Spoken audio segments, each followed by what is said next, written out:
the science and the substance behind the FREZZOR Omega-3 product. We've heard the testimonial of people who believed you, who've taken the product and have had an impact in their own lives. But you tried it long before they did. You've been using the Omega-3 product from FREZZOR for years and years. I want you to look at that camera and tell the people that are joining us today what the impact in your life has been. The impact in my life, Bob, has been absolutely phenomenal. And I want to share with people, I didn't get lucky, but little do I know, growing up, I thought I was unlucky. I thought I wasn't blessed. I grew up in a very financially poor environment. My grandfather, my father were fishermen.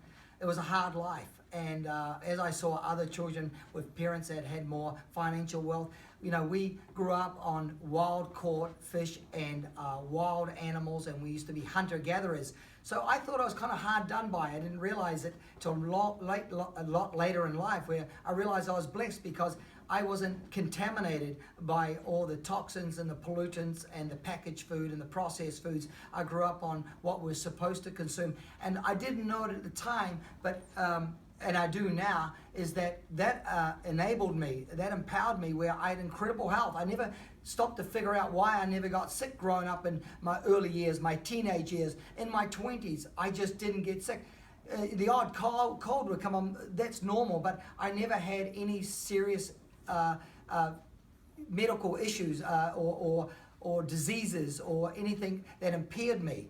I was just full of vitality and energy every day. I never stopped to think why. So anyway, life goes on. I ended up in America selling the very thing that I was making a living out of, which was catching fish and growing green lip mussels. And I arrived in America, and I noticed everyone talked about health insurance. Have you got health insurance? And I used to think, why do people need health insurance? Why do people want to pay an insurance company for health insurance when really the best insurance company is you and what you decide to take and put into your body in the way of nutrition and water?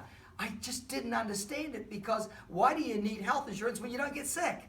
And yet I arrived in America, and I noticed just about everyone was sick, or they weren't feeling well, or they were feeling depressed. I never kind of dwelled on it at the start. I just kind of moved on from it. I didn't come to understand why this behavior, this thinking. But you know, as I lived in America, I come to understand that people were inflicting themselves by what they were consuming. And I carried on with my lifestyle of eating those organic, non-GMO, wild fish and grass-fed animals, and lots of organic vegetables. And again, I just wasn't getting sick. I was well, I was full of energy. And everyone said, no, you know, you must be lucky, you're always full of energy. I wasn't lucky. I was just, now I had the intelligence to understand how fortunate I was and how blessed I was in my early years, where my family didn't have the money to have the extravagances, as people would call it, of processed foods and luxury foods. And I look back now and realize how blessed I was that they weren't exposed to me, because we didn't have the money to buy them. And I was foraging and I was hunting and enjoying all these wild animals and these wild plants and berries and botanicals and herbs. And here I am in America, and I'm realizing that I had an advantage. And the advantage was I was eating what we were designed to eat, which is absolutely the best thing you should be putting in your body and consuming in your body are wild, organic, non-GMO foods, and clean water, not sodas are so bad for you, not sugar, which is so bad for you, not trans fats, which are so bad for you. So what's the manifestation of that? My personal experiences: firstly, full energy and full vitality and no downtime. I operate 16 to 18 hours every day.